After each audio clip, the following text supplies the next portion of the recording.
దేవుని నామానికి మహిమ కలుగును గాక. మరి ఆత్మీయులైన సేవకులు ఇరువురికి కూడా నా ప్రత్యేకమైన వందనాలు తెలియపరుస్తున్నాను. మరి ఈ అవకాశాన్ని ఇచ్చిన సెక్రటరీ గారికి, అలాగే కమిటీ వారికి నా ప్రత్యేకమైన వందనాలు తెలియపరుస్తున్నాను. ప్రియులారా, మేము బైబిల్ స్టడీలో మరి మాకు సువార్తల్లో మేము వాక్యం నేర్చుకుంటున్నాము. మరి అందులో నుండే నేను చెప్పాలని ఆశపడుచున్నాను. మరి మీరందరూ కూడా నా కొరకు దేవుడు నన్ను నిలబెట్టుకుని నా నోటంట వచ్చే మాటలు ఆయన మాటలు నావి కూడా కాదు, ఈ మాటలు నన్ను పూరగా వాడుకుని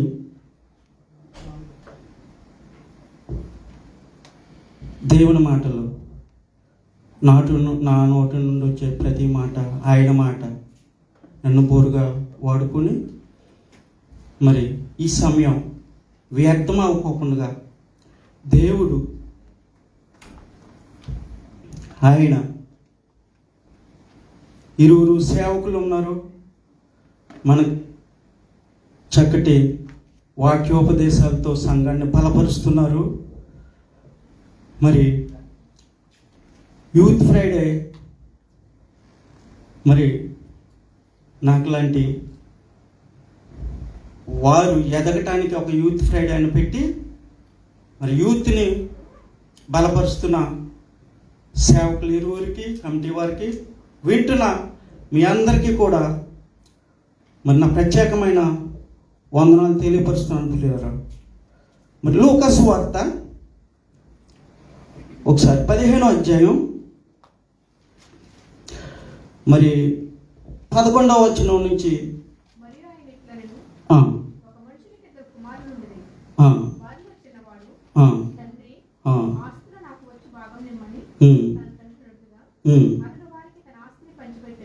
సరిపోద్దమ్మా, సరిపోద్ది. ఇది పిల్లరా, అలనాడు యేసు ప్రభులు వారు మరి వాక్యం విత్తేటప్పుడు ఉపమానాల రీతిలో చెప్పేవారు. ఎందుచేతనంటే పిల్లరా, ఉపమానాలు అక్కడ జరుగుతున్న పరిసర ప్రాంతాల్లో యొక్క ఆ సిచ్యువేషన్ను బట్టి, అక్కడ అక్కడ పండుతున్న పంటలను బట్టి, అలాగే ఆ నాణ్యాలను బట్టి, మరి అక్కడ నిత్యము వారి పోషణ గొర్రెలను మేపుకుంటూ వ్యవసాయాలు చేస్తూ వాటిని ఉదహరించి చెప్తే వీరికి బాగా అర్థమవుతుంది వాక్యము అనేసి యేసయ్య గారు అనేక ఉపమానాలు చెప్పి ఉన్నారు. ఆ ఉపమానాల్లో ఇదొక ఉపమానం. ఒక మనుషునికి 2 కుమారులు ఉండేది. వారిలో చిన్నవాడు తండ్రి ఆస్తిలో నాకు వచ్చి భాగమిమ్మని తన తండ్రిని అడుగుగా అతడు వారికి తన ఆస్తిని పంచిపెట్టను. ప్రియులరా, మరి తండ్రి గారు ఉన్నారు. తండ్రి గారిని పెద్ద కుమారుడు అడగలేదు. ప్రియులరా, చిన్న కుమారుడు అడిగాడు. చిన్న కుమారుడు అడిగితే అప్పటికే వారి మధ్య డైరెక్ట్గా అడిగి ఉండకపోవచ్చు. అప్పటికే ఆయన 2-3 సార్లు 4-5 సార్లు లేకపోతే కొన్ని దినాలు నుండి అతనికి ఆస్తి మీద, తండ్రి ఆస్తి మీద కుమారునికి హక్కు ఉంటుంది. తండ్రి ఆస్తి, తాతల ఆస్తి కూడా కాదు అది. అది అతను సంపాదించిన ఆస్తి అని అక్కడ రాయబడి ఉన్నది. కుమారుడు అడుగుతున్నాడు. అయితే తండ్రికి కుమారునికి ఆస్తి పంచిపెట్టాలా వద్దా అనేసి ఆలోచన కలిగి ఒకవేళ కుమారుడు ఆస్తి అడుగుతున్నాడు, పంచికి పెట్టకపోతే గొడవ అవుతుంది, గొడవ చేస్తాడు. అందు గురించి తండ్రి ఆస్తిని కుమారుడు ఆశించటం న్యాయపరమైనదే కదా. నా కుమారుడు నా ఆస్తిని అడగటానికి హక్కుదారుడే కదా అని తండ్రి ఆలోచించి మరి కుమారుడికి ఆస్తి పంచిపెట్టడం జరిగింది పిల్లరా. అయితే ఇక్కడ ఆస్తి పంచిపెడుతున్నాడు తండ్రి కుమారునికి. మరి మనం కూడా అనేక మారులు మనం ఇజ్రాయెల్ రావడానికి ముందు ఒకవేళ గల్ఫ్ వెళ్ళినా, ఇజ్రాయెల్ రావాలనుకున్నా, లేకపోతే అమెరికా వెళ్ళినా, ఆస్ట్రేలియా వెళ్ళినా మనము తండ్రిని అనేక సార్లు అడుగుంటాం. అడిగారా లేదా? ఇజ్రాయెల్ స్టార్ట్ అవ్వని కాడి నుంచి మనం ఉపవాస ప్రార్థన చేస్తాము. సేవకులు ఎవరన్నా కనిపిస్తుంటే సేవకుల దగ్గరికి వెళ్తాము. మేము ఇలాగా ఇజ్రాయెల్ ప్రయత్నానికి, ఇలా బిడ్డలు పెంచుకోవటానికి, కుటుంబాన్ని బాగు చేసుకోవటానికి మేము ఇజ్రాయెల్ వెళ్ళాలనుకుంటున్నాం, మా ప్రయత్నం గురించి ప్రార్థన చేయండి. అనేక సార్లు మనం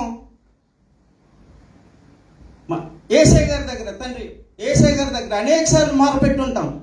మరి మన మొరలన్నీ ఆలకించి ఆయన మనం కోరుకున్న కోరికలు తీర్చాడా లేదా? తీర్చడు పిల్లరా. ఇల్లు లేనప్పుడు ఇల్లు కావాలి ప్రభు అని ప్రార్థన చేసుకున్నప్పుడు ఇల్లు ఇచ్చాడు. స్థలాలు లేనప్పుడు స్థలాలు కావాలి ప్రభు అన్నప్పుడు స్థలాలు ఇచ్చాడు. అనేకమైనవి ఇచ్చాడు. తండ్రి ఇచ్చేవాడిగా ఉన్నాడు, ఇక్కడ కుమారుడు తీసుకునేవాడిగా ఉన్నాడు. అయితే ఇక్కడ ప్రాబ్లం ఏంటంటే, తీసుకున్న ఆస్తిని కొంచెం ఎదురుకి వెళ్దామా? ఎన్నో వచ్చినమా? 13 వచ్చిన.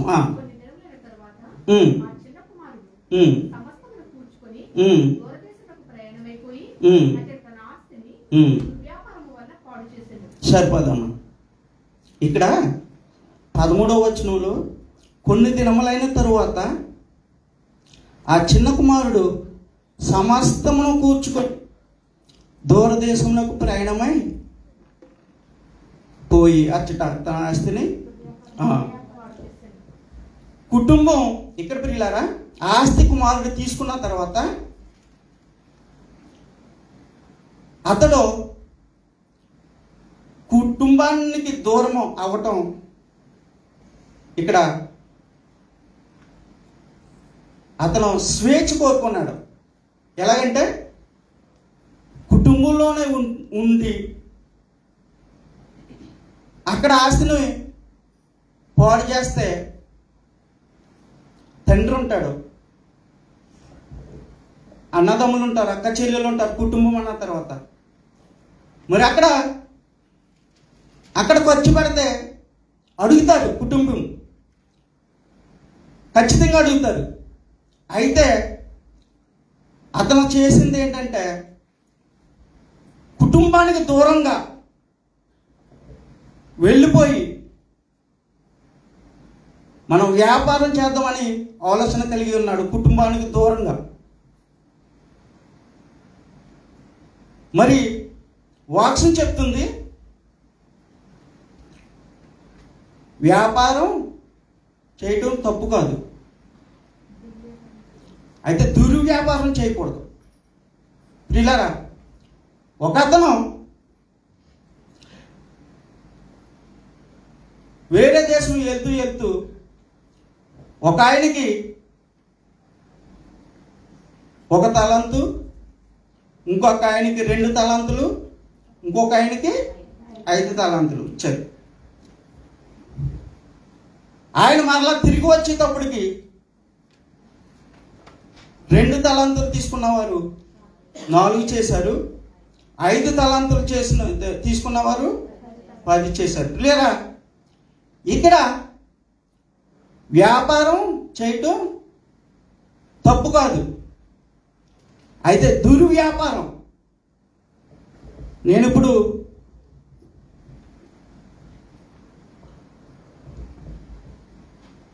దుర్వ్యాపారం గురించి మాట్లాడాలని ఆశపడుతున్నాను ప్రియులారా. అలనాడు యేసుక్రీస్తు ప్రభుల వారు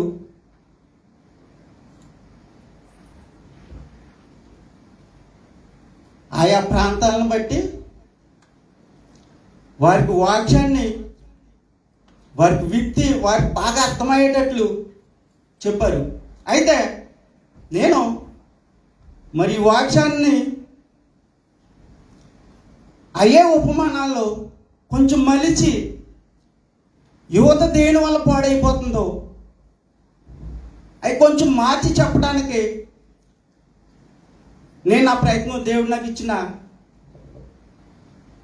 తలాంతుని బట్టి కొన్ని మార్చి చెప్పాలని ఆశపడుచున్నాను. అయితే ఈ వాక్కులు మాత్రం దేవుని మాటలే, నా సొంత మాటలు కాదు. ఇక్కడ చెబుతున్న ముందు నాకు, తర్వాత మీకు. ఎందుకంటే ఎవరో పాడైపోవటం, ఎవరో విడవపడటం ఎవరికి ఇష్టం కదా సంఘంలోను. అందరం మనం, నేను చెప్తున్న మాటలు మీకెంతో నాకు కూడా అంతే. ఇలా ఈ సోమరాజు మాకు చెప్తున్నాడు అంటే, నేను ఈ మాటలు ఎందుకు ముందు చెప్తున్నానంటే, ఎవరన్నా గమ్ముని వాక్యం చెప్తుంటే ఇది నా గురించే చెప్పారు అని మిస్అండర్స్టాండింగ్ చేసుకుంటున్నారు. ఇప్పుడు మనం చర్చి రెంట్ ఎంత కడుతున్నారు నెలకి? 6,500.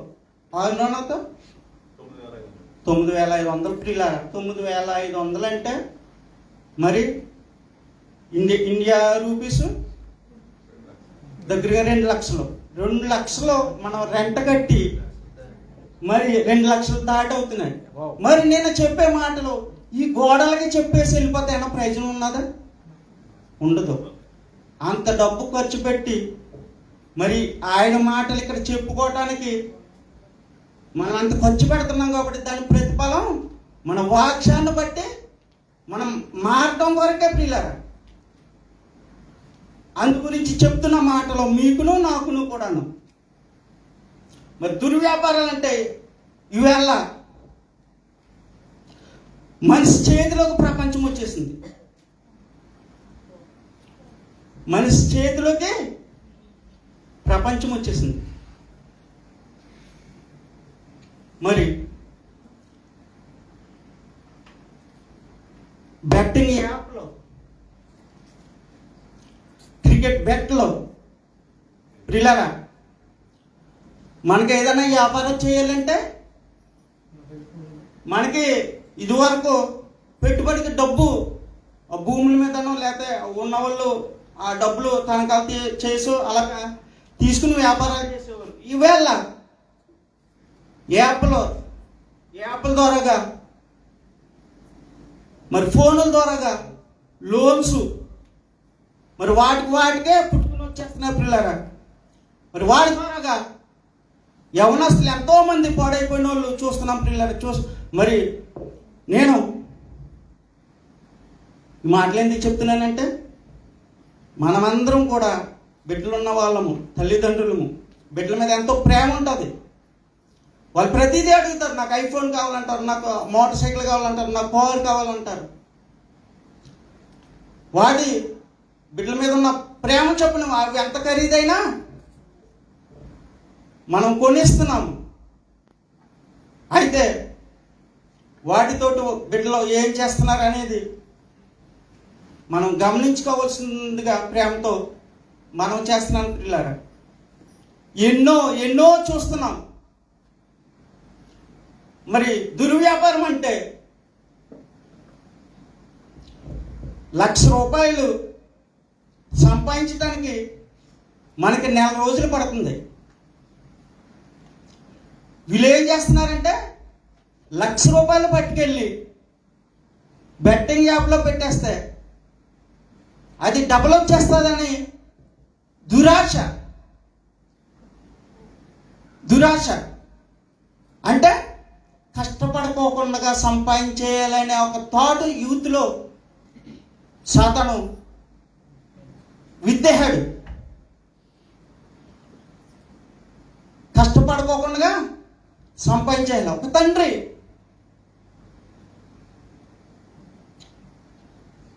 కుమారుడు ఉన్నారు. ఒక తండ్రికి ఆడపిల్లలంటే తల్లిదండ్రులకి మహాభయం. ఎందుచేతనంటే మగోడు ఉన్నాడంటే ఎలాగైనా చేసేసుకుంటాడు మ్యారేజు.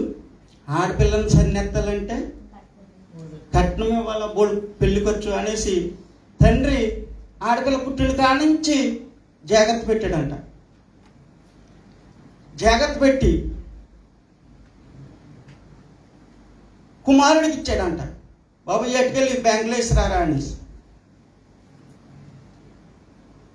కుమారుడికి దురాశ కలిగి మరి బెట్టింగ్ కాసేసాడంట.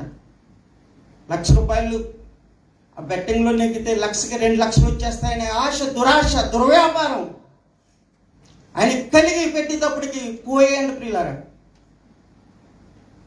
తల్లి తండ్రి కుమార్తె చనిపోయారంట ప్రియులారా. తర్వాత ఇతను చనిపోయాడంట. మరి అటువంటివి జరుగుతున్నాయి ప్రియులారా. ఈ వాక్యం అర్థం అవటం కొరకే నేను చెప్తున్నాను ప్రియులారా. నేను మాత్రం అన్నిగా భావించొద్దు ఎవరు కూడా. మన పిల్లలు హాస్టల్లో చదువుతున్నారు, మన వారికి దూరంగా ఉన్నాము. వారి స్నేహాలు ఎలాగున్నాయి, వారేం చేస్తున్నారు గమనించుకోవాల్సిందిగా ప్రేమతో మనం చేస్తున్నాం.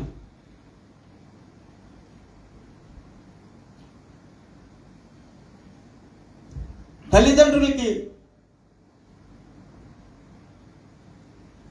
బాధ్యత ఉంటుంది. తల్లిదండ్రుల్ని పట్టుకునున్న వారికి ఏ భయము లేదు.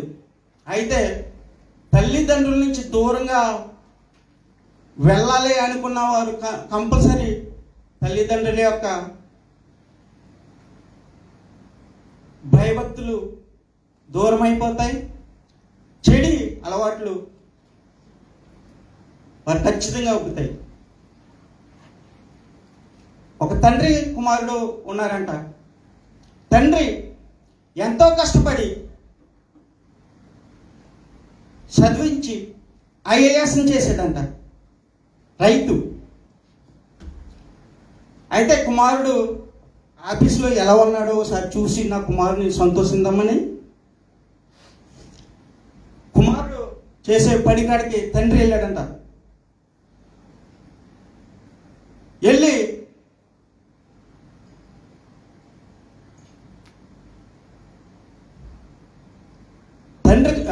తండ్రి కుమారుని భుజం మీద చేయి వేసి,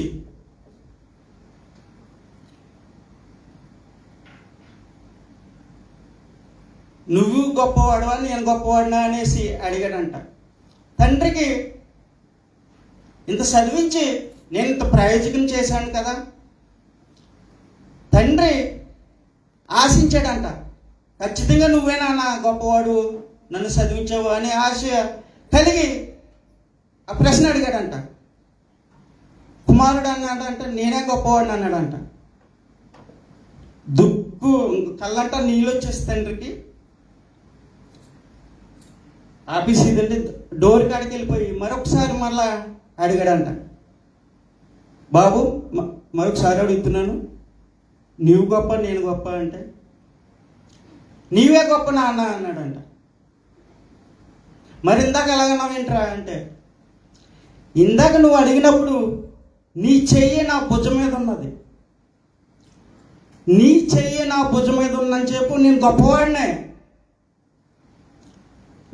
నువ్వు దూరంగా ఉంటే నువ్వే గొప్పవాడు అనేసి అన్నాడంట. చాలా సంతోషించాడంట ప్రియులరా. మరి మరొకసారి 14వ వచనం కూడా ఒకసారి చూద్దాం.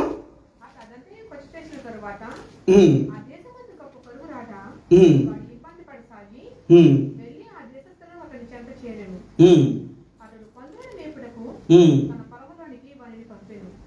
వాడు పందులను పట్టుతో తన కడుపు నింపుకొని ఆశపడిన గాని ఎవడనూ వానికి ఏమీ ఇయ్యలేదు. సరిపోతులేరు. ఒకసారి 16 వచనం దగ్గర ఆగాం కదా, చూసారా పిల్లరా?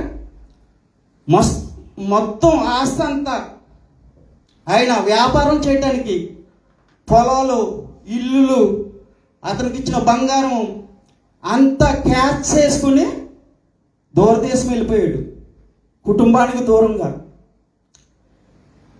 వెళ్ళిపోయినప్పుడు మరి అతను విచ్చలవిడిగా పిల్లరా, మనకి నెలకు 1,00,000 వస్తుంటే మరి 1,50,000 ఖర్చు పెట్టేస్తే 50,000 అప్పు అయిపోతాం. మరి అతని దగ్గర ఎంత ఉన్నదో, అతని దగ్గర వచ్చే ఇన్కమ్ను బట్టి మనం ఖర్చు పెట్టుకోవాలి. ఇది ఎందుకు చెప్తున్నానంటే, కొంతమంది గొప్పలకి వెళ్ళిపోయి అప్పులు పాలైపోయి కుటుంబాలు విచ్ఛిన్నం అయిపోతున్నాయి పిల్లరా. ఇక్కడ ఎంత కష్టపడి మనము సంపాదిస్తున్నాము, కనీసం కొంతమంది అయితే వీకెండ్ కూడా రాకుండా కష్టపడి సంపాదిస్తున్నారు. మరి ఇంటికాడ ఉన్నవారు 100 అమ్మితే 100కి 10 రూపాయలు వేసి ఒప్పుడు చేసేవారుగా ఉంటే సంసారం పైకి వస్తుంది. మరి గొప్పలకి వెళ్ళి మా వాళ్ళు ఇజ్రాయెల్ నుంచి 1,00,000 అమ్ముతున్నారు, నేను 1,50,000 ఖర్చు పెట్టాలంటే అప్పులే అవుతాం ప్రియులారా. దయచేసి మనకు వచ్చే ఇన్కమ్ను బట్టి కూడా మనం ఖర్చు పెట్టుకోవాలని ఇక్కడ వాక్యం చెప్తున్నా, నా మాటలు కాదు. మళ్ళీ సోమరాజు ఇలాగా అన్నాడని నా మీద నన్ను అపార్థం చేసుకోకండి. తప్పిపోయిన కుమారుడు చేసిన తప్పదే, దుర్వ్యాపారం. అతని దగ్గర ఎంత ఉన్నది, నేను ఈ రకంగా రోజు ఇన్కమ్, రోజు వచ్చే ఆదాయం నేను ఎంత ఖర్చు పెడతాను, నేను దీన్ని సేవ్ చేయగలుగుతాను అనే ఒక ఆలోచన లేదు. ఖర్చు పెట్టేశాడు. ఖర్చు పెట్టేటప్పటికి చక్కగా ఫ్రెండ్స్ అందరూ అనుభవించి అతనికి అవసరమైనప్పుడు ఎవరు కూడా సాయం చేయలేదంట ప్రియులారా. ఎవడనో వానికి ఏమీ ఇయ్యలేదు.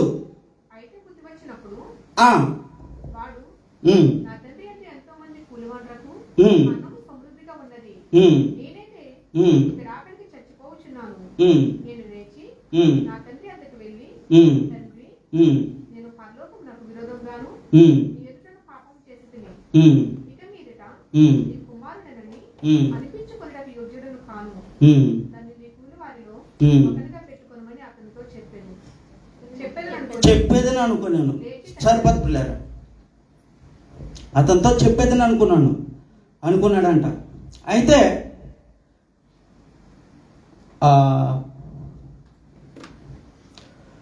కీర్తన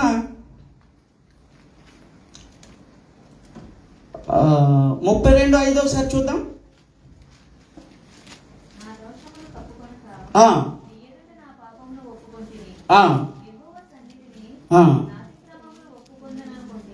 సరిపది పిల్లారా, చూసారా? పశ్చాత్తాపం వచ్చినప్పుడు అతిక్రమములను ఒప్పుకోవడానికి పశ్చాత్తాపడి ప్రయాణం వెళ్ళటానికి సిద్ధపడ్డాడు పిల్లారా. మరి సామెతలు 28:13 కూడా ఒకసారి చూద్దామా? సామెతలు 28:13.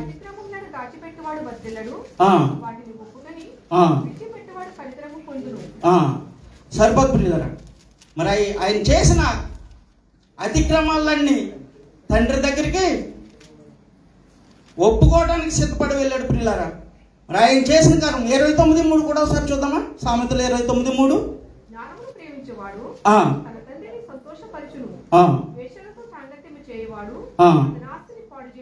సరిపది పిల్లారా. మరి ఇటు రీతిగా ఆయన దుర్వ్యాపారాలు చేసి చెడు అలవాట్లకి అలవాటైపోయి ఇటు రీతిగా అతను సమస్తాన్ని పాడు చేసుకుని పశ్చాత్తాపడి మరి ఆయన తిరిగి ప్రయాణమై వస్తున్నారు పిల్లారా. తిరిగి ప్రయాణమై వచ్చినప్పుడు వాడు ఇంకా దూరంగా ఉన్నప్పుడు ఆ తండ్రి వాడిని చూచి ఉమ్, కనికరపడి ఉమ్, పరిగెత్తి ఉమ్. వాడి మెడ మీద పడి ముద్దు పెట్టుకొని సరిపోతుంది పిల్లారా. ఈయన ఏ పొజిషన్లో ఉన్నాడండి అప్పటికి? ఈయన అనేక దినములు అయిపోయింది. కొట్టుకోవటానికి, తినటానికి తిండి లేదు, కొట్టుకోవటానికి బట్టలు లేదు, స్నానానికి నీళ్ళు లేవు, ఒక బిచ్చగాళ్ళగా తయారైపోయి పిల్లారా. మరి కాళ్ళకి చెప్పులు లేవు, దుస్తులు లేవు, ఏమీ లేవు. మరి అటువంటి టైంలో నా తండ్రి దగ్గరికి ఎంతో మంది పనిచేస్తున్నారు. వారందరికీ కూడా సమృద్ధిగా ఆహారం ఉన్నది, నాకేంటి బ్రతుకు అని పశ్చాత్తాప మనసుతో మరి ఆయన తిరిగి తండ్రి యొద్దకు వచ్చేటప్పుడు పిల్లారా, ఇక్కడ తండ్రి ప్రేమ నేను చెప్పబోతున్నాను. అతను మురికి గుడ్డలో వాసన వస్తుంటే చెమట పట్టి స్నానం లేనివాడు దగ్గరికి తండ్రి ప్రేమ పరిగెత్తుకుని వెళ్ళి కుమారుని హత్తుకొని ముద్దు పెట్టాడు పిల్లారా. ఇప్పుడు ఆయన స్నానం చేయించకముందు, ఆయనకి ప్రశస్త వస్త్రాలు ఇవ్వకముందు, ఇవన్నీ జరగకముందే తండ్రి ప్రేమ పరిగెత్తుకుని వెళ్ళి మరి ముద్దు పెట్టాడు పిల్లారా. ఇక్కడ కాలేజీలో చదువుతున్నారు అమ్మాయిలు అబ్బాయిలను, అందరూ సీరియస్గా ఉన్నారు. చదువుతుంటే అమ్మాయి కొంచెం అందంగా ఉంటుందంట. అమ్మాయి కోరుకున్నది, నా అందానికి మంచి బిజినెస్ మ్యాన్ని, రోజు ఊర్లు తిప్పే బిజినెస్ మ్యాన్ నేను చేసుకోవాలనే ఒక థాట్ వచ్చిందంట ఆవిడికి. అయితే ఎందుకు నేను అందంగా ఉంటాను, ఆవిడకి అప్పటికే 2-3 ప్రపోజల్ చేశారంట. ఆవిడ గోల్ ఒకటేనంట, వ్యాపారం చేయాలి, ఊర్లు తిరగాలి. అయితే టెలిఫోన్లో ఒక అతను తగిలేదంట వాట్సాప్లో, మీరు చాలా అందంగా ఉంటారండి, మీకు నేను ప్రపోజ్ చేయాలనుకుంటున్నాను అంటే, మీరు ఏం చేస్తారండి అని, ఫలానా అని చెప్పాడంట. నాకు అనుకూలంగా ఉన్నాయి మీ లక్షణాలన్నీ, నన్ను పెళ్లి చేసుకున్న తర్వాత నాకు ఊర్లు తిరగాలనే ఒక ఆశ అంటే మీరు తిప్పుతారా అన్నదంట. నా వ్యాపారమే అది అన్నాడంట. అమ్మ నా వ్యాపారమే అది, అంబానీని మించిపోవచ్చు అనుకున్నదా అమ్మగారు. మ్యారేజ్ అయిందంట. మ్యారేజ్ అయిన తర్వాత కొన్ని సొత్తు కుండలు కొని 2 బ్యాగులు రెండు పక్కలనే తగిలించేట అంట అమ్మగారికి.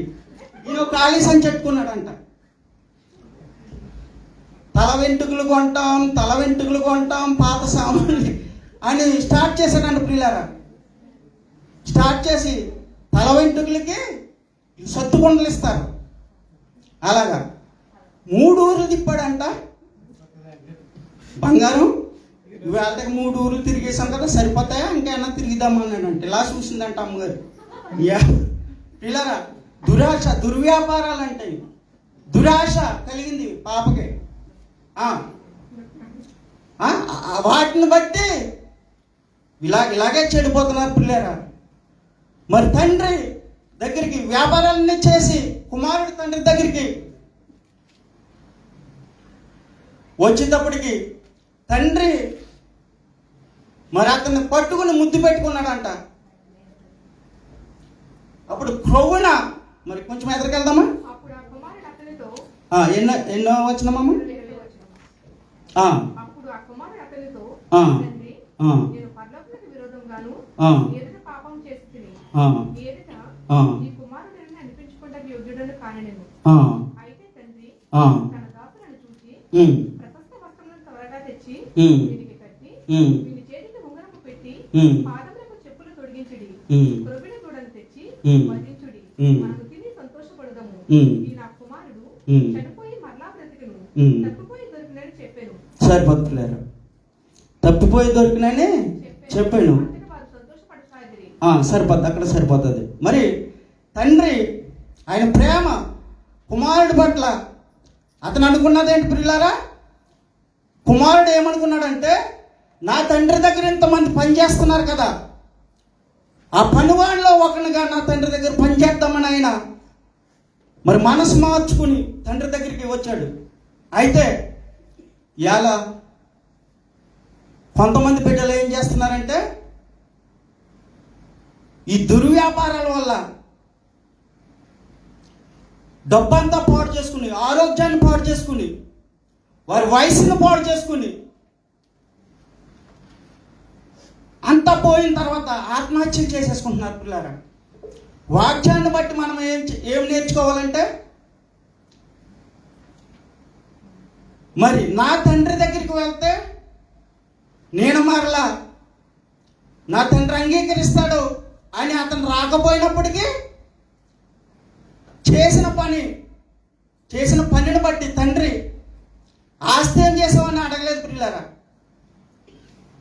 కుమారుని హక్కున చేర్చుకున్నాడు. ఆస్తి శాశ్వతం అనుకున్న కుమారుడుకి బుద్ధి వచ్చేలాగా, ఆస్తి కాదురా శాశ్వతం. ఒక మాట చెప్తున్నాగండి, ఒక రాజుగారు సమస్తాన్ని సమకూర్చాడంట. సమస్తాన్ని సమకూర్చి ఆ సమకూర్చిన దాని మీద విరక్తి వచ్చేసి సాటింపు వేయించాడంట. ఎవరికి కావాల్సింది వారికి వచ్చి పట్టుకుపోమనేసి ఆ బంగారాలు, నగలు, భూములు మొత్తం అన్నీ కూడా బయటేసేసి రాజుగారు అలా కూర్చున్నారంట. సాటింపు వేయించేటప్పటికి వీళ్ళు బంగారం ఆశ కలిగిన వాళ్ళు వీళ్ళు బంగారం మీద పడిపోతున్నారంట. వజ్రాల మీద ఆశ కలిగిన వాళ్ళు వజ్రాల మీద పడిపోతున్నారంట. భూముల మీద పడిపోతున్నారంట. రాజుగారు అనుకుంటున్నారంట, అసలు సమస్తాన్ని సమకూర్చింది నేను, వీళ్ళు నన్ను వదిలేసి లోకం మీద పడ్డారేంటి అనుకుంటున్నారంట. ఒక ఆయన వచ్చి అసలు దీని మీద దాని మీద పడి బదులు అసలు మేను పడిపోతే మొత్తం సమస్తం ఇతని ద్వారా వచ్చింది కదా, మొత్తం తీసేసుకోవచ్చు కదా ఇతని ద్వారాగానే ఇతని దగ్గరికి వచ్చాడంట. అలాగా ఎదురు చూస్తున్నాడు యేసయ్య గారు. ఆయన నోటి మాటతో సృష్టి అంతటిని సృష్టించాడు, మరి సమస్తాన్ని కలిగించాడు.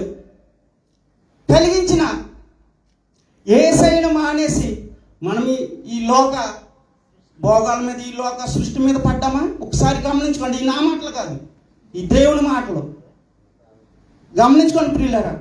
మరి కుమారుడు వచ్చినప్పుడు హత్తుకున్నాడు,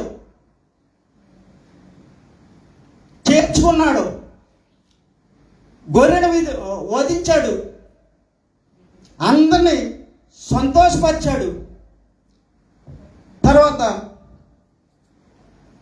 విందు చేసి అందరూ సంతోషించుచుండగా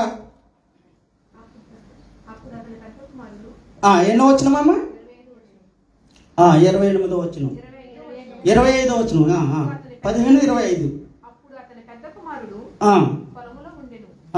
వాడు పొలములో నుండి వచ్చుచు ఇంటి దగ్గరకు రాగా వాయిద్యములను నాట్యములను జరుగుట విని దాసులలో ఒకని పిలిచి ఇవి ఏమిటని అడుగగా ఆ దాసుడు అతనితో, నీ తమ్ముడు వచ్చి ఉన్నాడు, అతడు తన యొద్దకు సురక్షితంగా వచ్చినందున నీ తండ్రి కొద్దిగా దూడను వధించలేను. అయితే అతడు కోపపడి లోపలికి వెళ్ళనలేకపోయాను గనుక అతని తండ్రి వెలుపలికి వచ్చి లోపలికి రమ్మని మాడుకొనెను. సరిపోదు పిల్లారా, 28 వరకు ఆగండి. ఇప్పుడు కుటుంబంలో చిన్న కుమారుడు తప్పిపోయాడు.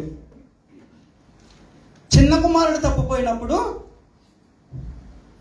మరి సమస్తాన్ని పాడు చేసుకుని మరలా వచ్చినప్పుడు తండ్రి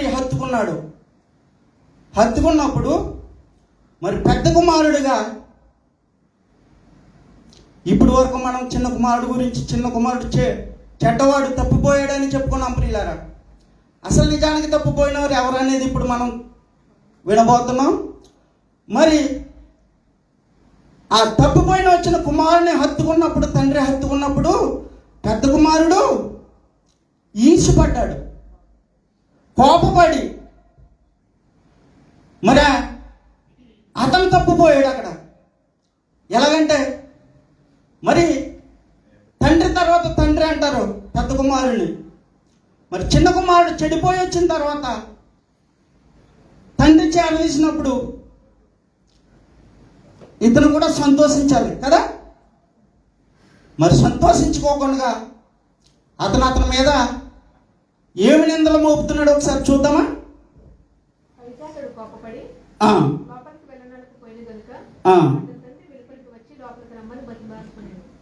అందుకు అతడు తన తండ్రితో, ఇదిగో ఇన్ని ఏళ్ల నుండి నిన్ను సేవించుచున్నానే, నీ ఆజ్ఞను నేనెన్నడూ మీరలేదే. అయినను నా స్నేహితులకు సంతోషపడినట్లు నీవు నాకెన్నడూను ఒక మేకపిల్లనైనా ఇయ్యలేదు.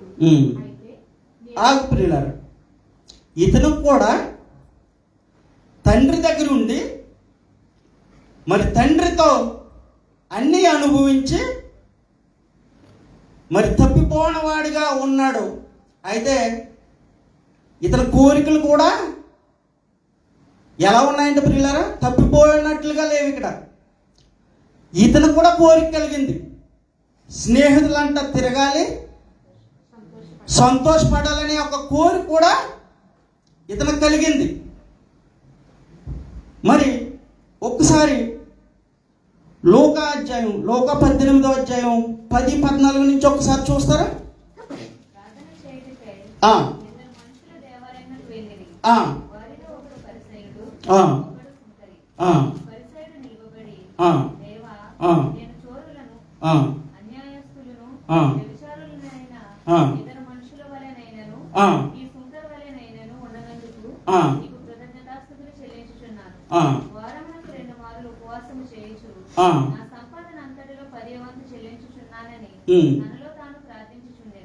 అయితే సుంకరి దూరముగా నిలుచుండి ఆకాశం వైపు కనులెత్తుడికైనను ధైర్యము చాలక రొమ్ముకుడు కొనుచు, దేవా ఆపినైన నన్ను కరుణించమని పలికెను. అతని కంటే ఇతడు నీతిమంతుడుగా తీర్చబడి తన ఇంటికి వెళ్ళనని మీతో చెప్పుచున్నాను. సర్వత్ పిల్లారా, చూసారా పిల్లారా, శాస్త్రులు, వాక్యోపదేశకులు, వాక్యం తెలిసిన బిడ్డలు వీళ్ళు మాకన్నా మరి వాక్యంలో ప్రాధాన్యత కలిగిన ఎవరో లేరు అనేసి వీరు అహంతో ప్రార్థన చేస్తుంటే సుంకరి ఎలా ప్రార్థన చేశారు పిల్లారా.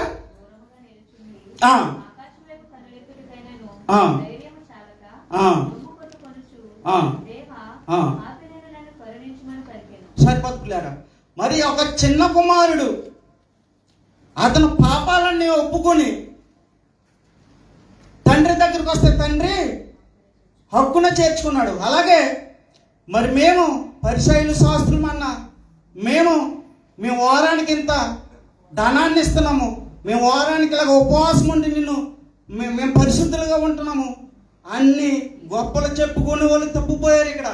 అలాగే పెద్ద కుమారుడు కూడా నేనేనాడన్నా నీ మాట చవదాటానా, నీతోనే ఉన్నాను కదా, నువ్వు ఎప్పుడైనా నాకు ఇలాగ గొర్రెని కోసి విందు చేసావా అని ఒక అహంతో మాట్లాడుతున్నారు పిల్లారా.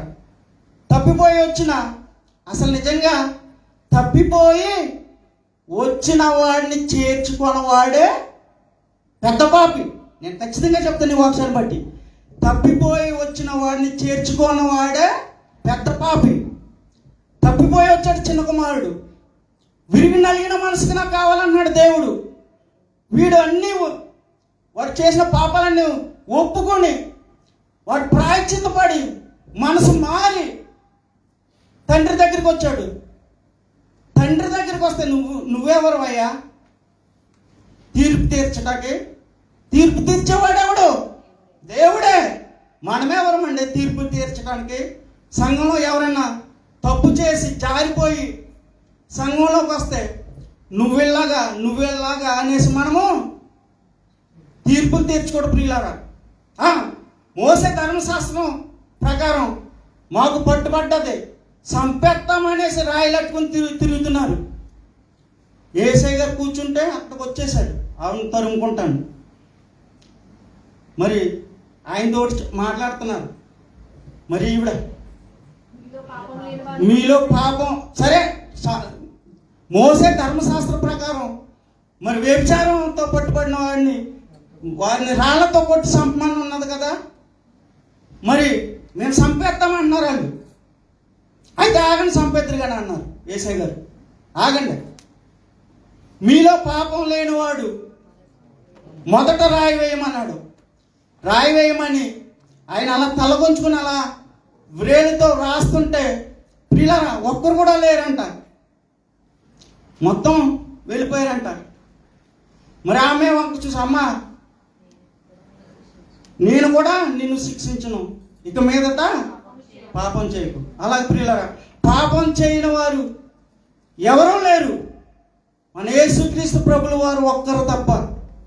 మరి పాపి నైనా ఎవరైనా పాపం చేసి సన్నిధిలోకి వస్తే మనం హక్కున చేర్చుకునే తండ్రి ప్రేమ కలిగి ఉండాలని ప్రేమతో మనం చేస్తాం. మరి ఈ కొద్ది మాటలో మనలో ఎవరైనా బాధించినట్లయితే నన్ను క్షమించి మరి ఈ వాక్యం ద్వారా మన బ్రతుకులను బాగు చేసుకోవాలని ప్రేమతో మనం చేస్తే ఈ కొద్ది మాటలో దేవుడు దీవించి ఆశీర్వదించును గాక.